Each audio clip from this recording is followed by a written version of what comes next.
Another week, another Maryland football loss, this time by 45. But there is some light at the end of the tunnel for Terps fans as Maryland men's soccer continues to show why they are the hottest team in College Park. We'll have more on them and other Maryland sports on this edition of The Left Bench.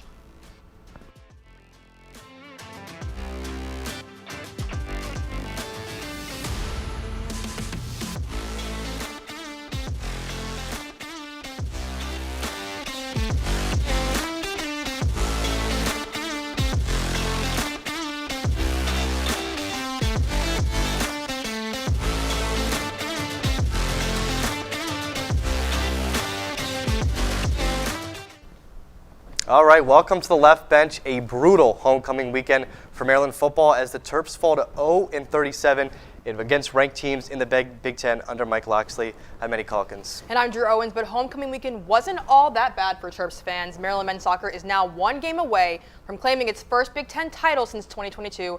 And Eddie, that is where we will start. Number 2 Maryland men's soccer welcomed number 14 Washington to Ludwig Field on Halloween night in what would be a battle for first place in the Big Ten standings. Through the first 45 minutes, both teams go scoreless, and here's Stephen GK's third shot of the half going right off the pipe, as you can see there. Maryland fans hoping that it would get it. Now to the second half, a diving save by Lauren Mack gives the Maryland crowd some momentum in this game. The Terps finally break through in the 83rd minute as Sadam Mazurika sends a ball into a crowded penalty box that finds Albie and Adrenica. He takes the deflection and he scores.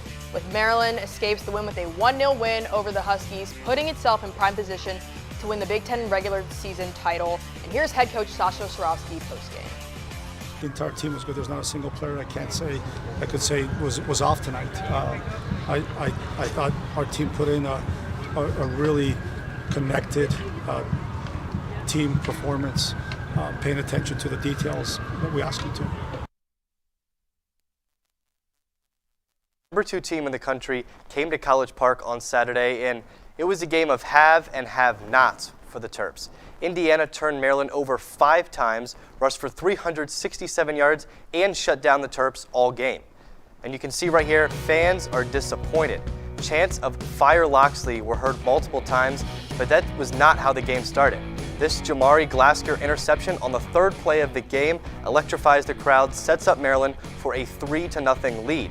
But that was the only lead the Terps saw all game. Indiana marches down the field and scores on this Fernando Mendoza scramble, then picks off Malik Washington on Maryland's next 2 drives. It's all downhill from there as the Hoosiers put up 55 on Maryland and hold the Hardshells to just 10 points. Now on a 4-game losing streak, head coach Mike Locksley needs to keep morale high to finish the season strong. I have a relationship with these players. These players will play hard for me. I will coach them hard and I will hang in there with them. I've done that work. It ain't a year ago. That's why when I talk about not the same old Maryland, it ain't. These guys will work. Eddie, as we know, a lot went wrong for Maryland football this Saturday, but for the first time this season, the Terps lost the turnover battle, and this is something we haven't seen all year for the best team in the country in turnover differential. Yeah, they're not leading that category anymore, obviously, after 5 turnovers versus Indiana. And as our Wesley Schnell explains, Maryland's young quarterback was bound to have his freshman moment. And then really for the first time, the turnover bug hit us. And, you know, for a team that's number 1 in the country in turnover margin, I thought we had 3 straight turnovers, a turnover and downs there in the 3rd quarter, and then the wheels kind of fell off. So, Number 2, Indiana came into College Park and completely dismantled Malik Washington and the rest of the Maryland offense. Washington was responsible for 3 of the 5 turnovers forced by the Hoosiers, 4 of which led to Indiana scoring drives. Washington's first interception came in the 2nd quarter when the Terps were just outside the red zone, down 7-3. On the next Maryland drive, Washington took a shot downfield and was picked off for the 2nd time in the first half, which then led to a wide-open touchdown for Omar Cooper Jr. In the 3rd quarter, Washington kept the ball on a read option, and Devin Boykin forced a fumble, picked it up, and ran it all the way back to score the dagger for the Hoosiers. Yeah, we talk a lot about, being able to check the ball, and that's something that we've done up to this point. I think, today we kind of tried to force the issue a little bit, and I'll take that on myself, of course. But being able to find ways to get the ball down the field without having to force it. For Terrapin Sports Central, I'm Wesley Schnell. Well, thanks, Wes. Great reporting. And Eddie, it just didn't look like the Terps' day on Saturday. I mean, 10 points, a season low in scoring. So they're going to have to figure it out before they go to Rutgers. Yeah, and like Wes said, just a freshman moment. He's a true freshman, only in his 8th game. Yeah. It's bound to happen. 5 turnovers, big number, but it was bound to happen for his freshman. Yeah.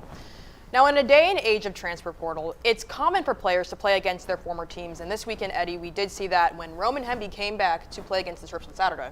Yeah, Terps fans hoping Malik Washington doesn't do that. But as TSC's Ben Geffner spoke to Hemby after his return to College Park this weekend. Over 350 days ago, Roman Hemby scored his final touchdown in a Terps jersey right here in CQ Stadium's southeast end zone.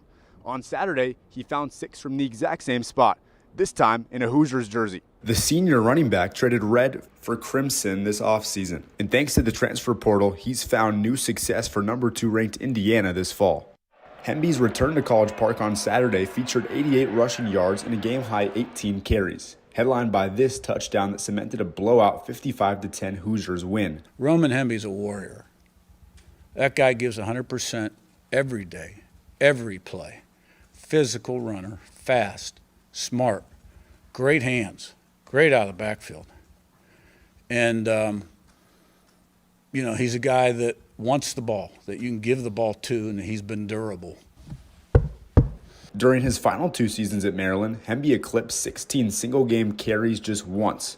In 2025 alone with Indiana, he's quadrupled the stat, emblematic of opportunity and a non-complacent Hoosiers offense. Paired alongside Heisman candidate quarterback Fernando Mendoza, Hemby feels wanted in Bloomington, a feeling that wasn't always present in College Park. It's definitely a different vibe from where I was previously. The community is definitely a little bit more welcoming, I feel, just for my type of vibe. We need to play fast in the Big Ten, and I feel like Coach Sig's philosophy helps us do that. Under Mike Loxley, Hemby and the Terps took a step back last season. Now under Coach Kurt Cignetti, Indiana represents growth, opportunity, and most importantly, forward success. For Terrapin Sports Central, I'm Ben Geffner.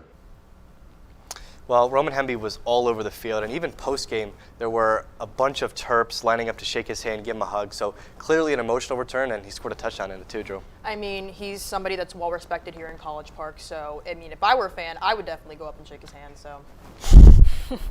All right, well, switching gears now to the SEC real quick. Former Maryland head coach DJ Durkin is now the top man at Auburn University. And for the moment, Durkin was named the interim head coach yesterday after the Tigers parted way with head coach Hugh Freeze. Durkin joined the Auburn staff in December of this year. He was Mike Locklear's predecessor. He was the Terps head coach from 2016 to 2018 with a 10-5 record. His time at Maryland ended following an investigation into the death of Jordan McNair, offensive lineman for the Terps. Now, I know we talked about a lot of football, but stay with us because when we come back, we'll talk about what to expect for both men's and women's basketball teams this season. Yeah, Drew, plus volleyball, field hockey, and we'll take a look at Maryland's new Fan Fest coming up after the break.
The impact of a meal goes well beyond feeding our bodies.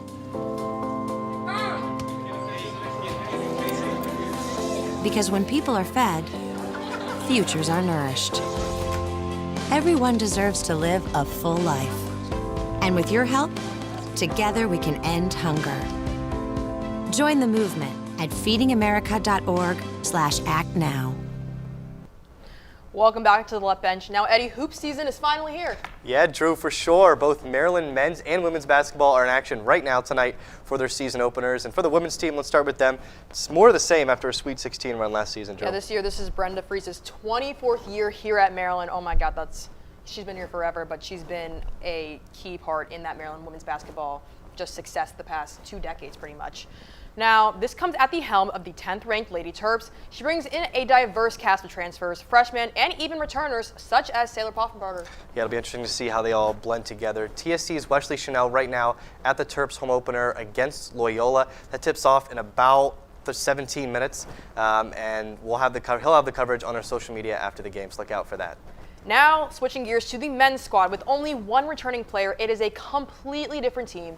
The Terps are currently up I-95 in Baltimore, playing in their season opener against Coppin State. It's the Naismith Hall of Fame Baltimore series. TSC's Ben Wolf right there right now. Took a quick video to preview the action from CFG Bank Arena.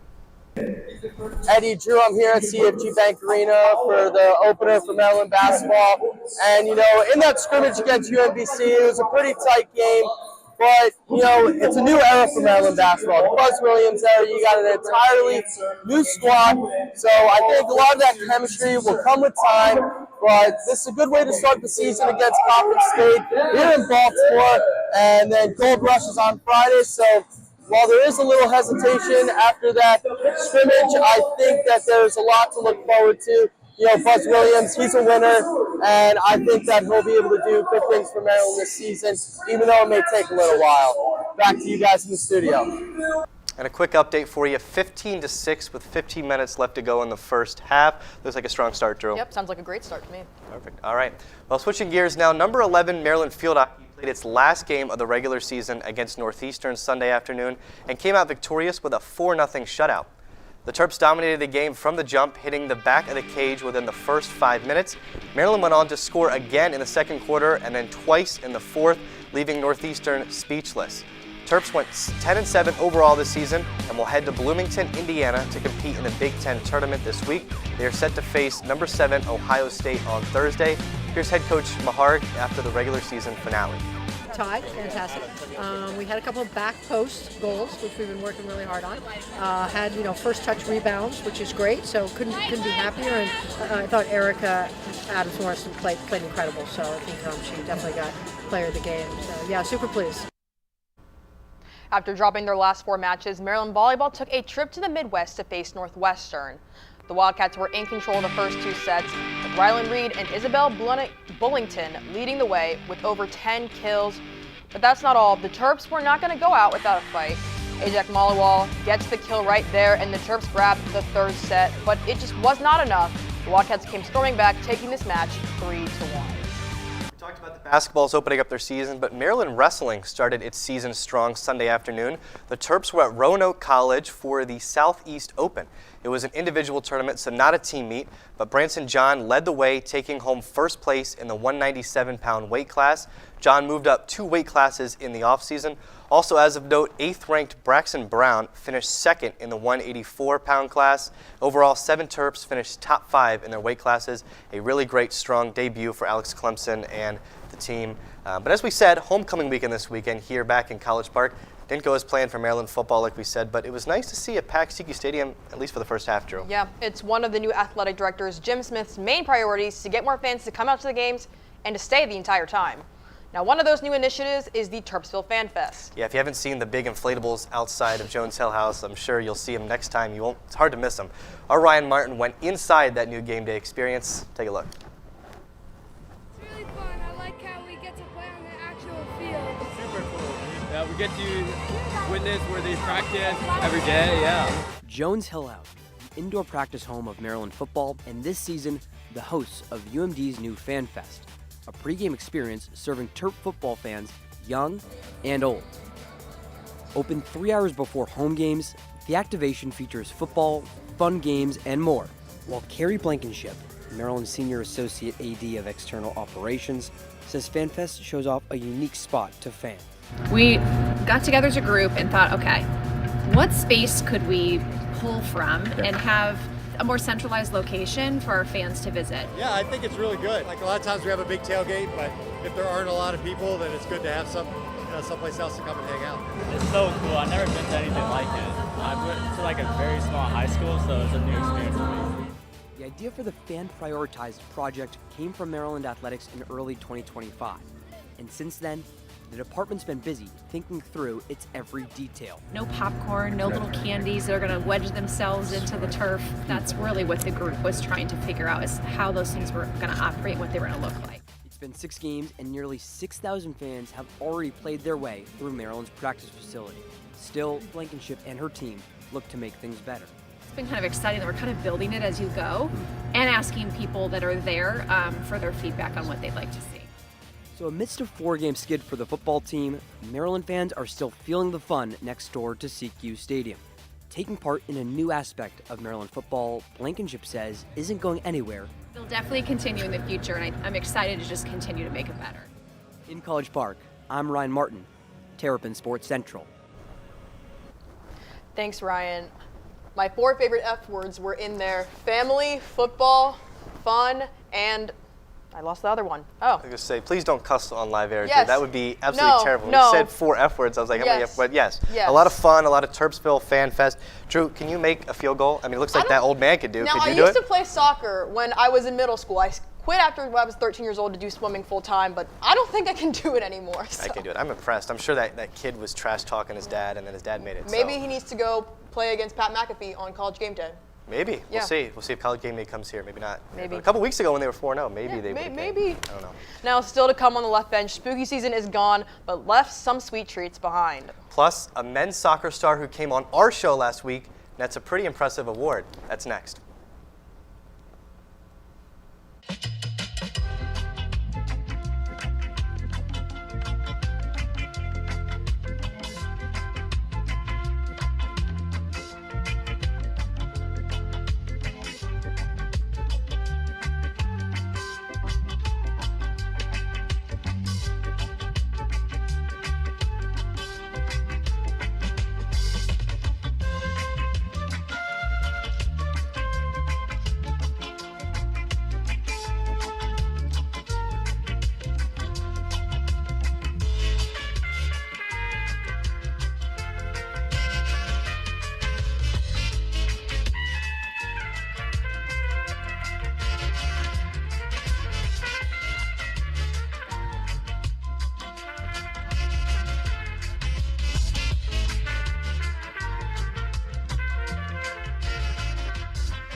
Now, why would I do that?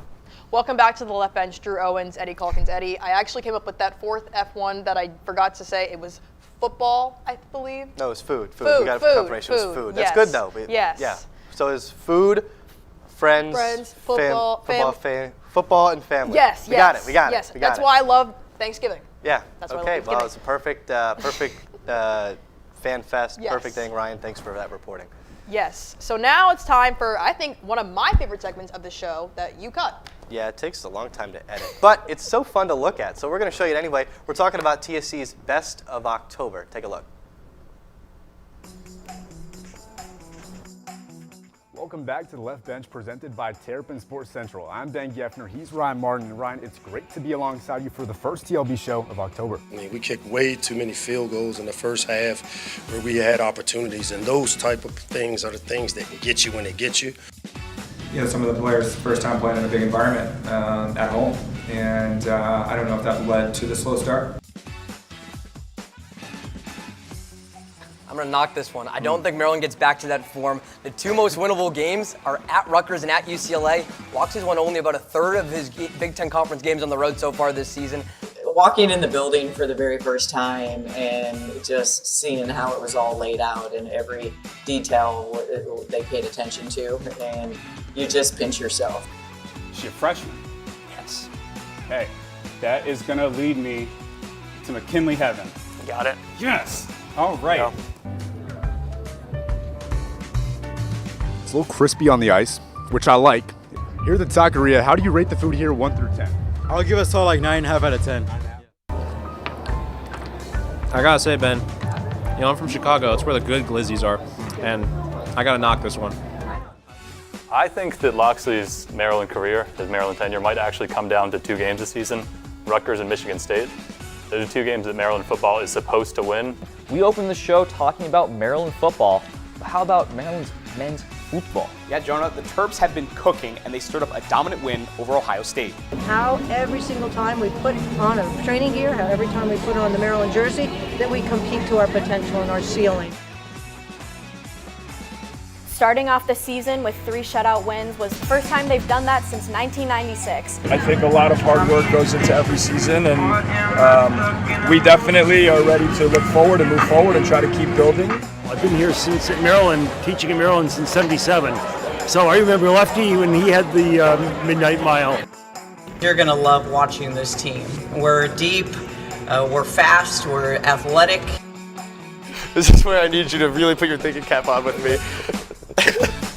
Jesus synonym. Think about some players' names. My team's out and really staying game with our depth. Our talent has been off the charts for a number of years now, but this year it's, we're bringing on starters from the bench almost. So it's like we've got a full strength squad for the whole 90 minutes. What a fun little segment. I mean, Drew, my favorite part about that one, I think, was Ben Geffner's UCLA trip. That was a fun video to watch. It was so interesting. Yeah, but we missed your Saints rant video. We saw that in September. It was so funny. There's more to come, probably, because they're probably just not going to keep on winning. Okay, maybe it'll make the November one. Maybe they'll make the November one. You're absolutely right. I think my favorite part of that was Gibson Hurt being on the show last month. Our director of graphical elements, he's usually behind the scenes, everybody, but he came on to have a little debate segment with Ryan Martin and Ben Geffner. Probably my favorite part of that video, honestly, besides Ben Geffner's food video in UCLA. Yeah, we'll have to see if he comes back on the show. He was kind of scared off, but I think he did great, so yeah, we'll see. All right, well, let's play a fun game now. That was fun, but now we're going to play some more fun with emojis. So it's called Emoji Madness, Drew. Yes, we've each picked 2 players or coaches or past Maryland alumni and describing them as emojis, and they can be either former or current Terrapins. Why don't you do the honors and get us started? I will gladly do it, Drew. Here's my first one. We actually had some trouble before the show because we picked some similar ones, but let's put up that first one if we can of the emoji thing. So again, we're playing Emoji Madness here, and so if we can maybe get it up in a second here. Yeah. But my first one, I think you'll have a pretty good chance to get it. I think you will. I'd like to point out, we had the same problem with picking the same person, and we had to switch. The same thing happened to our show the last time when we played our game last time, the spelling bee. We both picked Sidon Mazareka, and we had to change that actually. So, and we did the same thing again today. So, all right, let's see if we can get this on the board. up here. Potentially, okay. I've been told we're working on it, but I will. Let me do this here. Let me do this. Okay. I know we're not taught this in journalism school, but I'm gonna pull it up here just so we can get this going because the producer in me is like, come on, we got a show here. We got to entertain the audience. So I'm gonna pull up my first one here as we're waiting here. Okay, so here is my first one. Let me pull it up here. Let me show it to the camera first. If you want to do the 3 here, we'll show it to the camera, or 2 here. So, oh, there we go. It's gonna be hard to see. I'm gonna zoom in, Drew. Okay. So here's the first one. So that's the what first I name see, and second name, yes. I see an M, I see an I, and then if you could pull it back up. Yeah, I please. can. Yeah, I can keep it up here. Okay, I see an M, I see an I, and then I see a cheese, an iceberg, and a 0. Huh. So that's what you got, Drew. That's what you got. Okay. Let me know what you think. Sound it out. Let's sound it out. Well, what I'm hearing is let's do first name, last name. But I cannot think of the last name. But I'm hearing Mackay. That's definitely Mackay. But what I'm thinking. Because I may have forgotten a letter on the first name. It's not fully this. Okay. Just a hint. There's maybe a letter at the end of this first one here. M-I-C-I plus 0. Oh, T. Oh. Well, it starts with an M. All right, I'll give you a hint here. Yes, hint. This was one of the players that we guessed the same position. Earlier, before the show, when we guessed the same person and we submitted them, same position. Same position. Yeah. Huh. Same position here. Same position. Okay. So for those who don't know, because we'll put this out there because it's not going to go on, both of us chose women's soccer goalkeeper Faith Lucky. So this is I guess what I would say, another women's soccer goalkeeper. Yep, correct. Yep. The backup. Yep. However, I'm so sorry, but Sorry. I do not know her. All right, I'm going to give you an X. Let me pull up the answer here. It's Maya Cheeseborough. Ah. So M-I, Maya, I forgot the A, I guess, and then cheese, the cold burr. Ah, got it. There it is. Yeah. There it is. Okay, so I've been told that we're having some technical difficulties, so I'll pull up your second one, Drew. I don't know where it is. I will go. If you want to find it in a Google Drive. So Maya Cheeseborough. We are sorry about our technical difficulties, everybody. No worries, no worries. No worries. Okay. Ooh. Okay, well, I'll just pull up the one I sent in the the one we had to change originally. Yeah, okay, yeah. And then, okay. If we could zoom in to camera 1. So. This is real television here, folks. Real here we go. Ooh, there we go. Oh, geez. So we have number 3. Yep. Is that bank? Church? Yeah. Bank. ATM. What's that? Is that just a blue dot? It's a blue dot. Okay, I don't have let me write this down. I don't have a pen. Blue, or 3. Bank. Deontay Banks? Yes. I have to finish writing it down. All right, the New York Giant. I guess that was the New York the blue. Giant. That's good, yeah. Sorry, Mom. My mom, shout out to my mom and the rest of my family in New York. They're all Giants fans. Okay, I'll pull up my my other one. I'm a Saints fan. Like the Giants, having a not that great of a season. But Deontay Banks, former Terp. So. There we go. There we go. All right. So I got the first one. You didn't. I'm just gonna say that out loud because you're the means better. This one. I mean, this maybe one, I'll get this one. I don't know if you can get the oh last my one, gosh. There's a lot on this one. Oh my gosh. Can I get the pen, please? Oh yes, please take the pen. Yes. Please take the pen. Oh my gosh. Okay. So what I'm seeing, a calendar. Calendar with a sun. Sun. Yep. And then last name is going to be the I with the cool. And then okay, I know who this player is, and you know what was so funny? I was going to choose her too. Really? Okay. Well, I actually that's was. Good. I'm going to put this down here. That's Eichelboom. Okay, but what's the first name? It is Eichelboom, but yes, it's Eichelboom, and I'm probably going to mispronounce her name. Well, you have emojis, so it's not no mispronunciation needed, I guess. Is it Juana? June. June. It is spelled with D-J-U-N-A, but it is Juna Eichelboom. So there it is. You got it. Okay. I didn't think you were going to get this one. No, well, I was actually going to choose that one, actually. Okay. So well, that was so funny. And you got it. That's okay. great. Well, I guess you didn't share your other one with me, so if we can ask the producers back there to share it real quick with my email. But however, I do remember the emojis, actually. Okay, I used. Okay, sure. So. Okay, so it's sending it, but why don't you tell me the emojis now while they're sending it here. Okay, so the first emoji I have is a wind. Okay, wind, yep. Then the second one I have is like a fence. Fence, okay. Yes. And that is all I believe. So and then I had a trophy. Wind fence trophy. Oh my Yes. goodness. Okay, wind fence trophy. Why don't you do this? So while they're waiting on it, why don't you type them out here in the notes app if you remember what it looks like? I got it. So wind fence trophy. Yes. All right, wind fence trophy. Blowing the defense, winning the game. I don't know. Yikes! This is maybe it'll help if I see it. Maybe it'll help. I'm trying to find the last emoji that I used in here, but I have the first two. So we're working on that right now. This is great TV. Okay, wind fence trophy. Blowing waves. Well, I will give you this. Okay. You are on the right path about defense. Okay, so blowing the defense to win. I don't know. Yes. Okay, so it's a gate.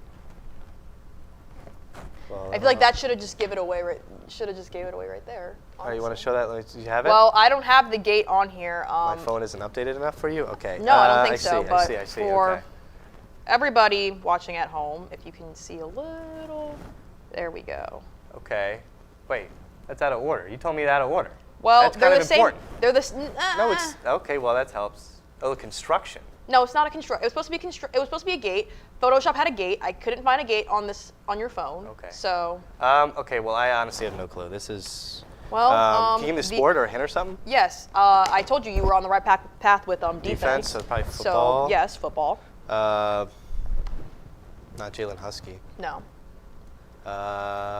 Big name, Daniel Wingate. There Yes, it is. Oh my there goodness, you how did I go. think of him? Daniel Wingate. There you Wingate. go. That's so fun. All right, well, I got 2, you got 1. Yeah, I mean, I guess you win, so. That's okay. congrats. I'm here about it all the time. Well, thanks for enduring that. That was Yes. a great, wonderful little segment that Beauty of Live TV. It was great. Yeah, it's so good. now it's time for to hand out some awards. Perfect. Our Terp of the Week led the way and scored the only goal of the Halloween match on Friday to win the game. It's Albie Andrenica. Now take a look at this right here as Andrenica nails the ball into the net, giving Maryland their only goal and the win, staying atop of the Big Ten. Congrats to Andrenica on being named our Terp of the Week. Yeah, he was on our show last week, like I Yep. said in the tease. Perfect. He gets a huge honor as our Yes. Terp of the Week. And for this week's Pro Terp, I'm going to cheat the rules just a little bit and go with 2 players.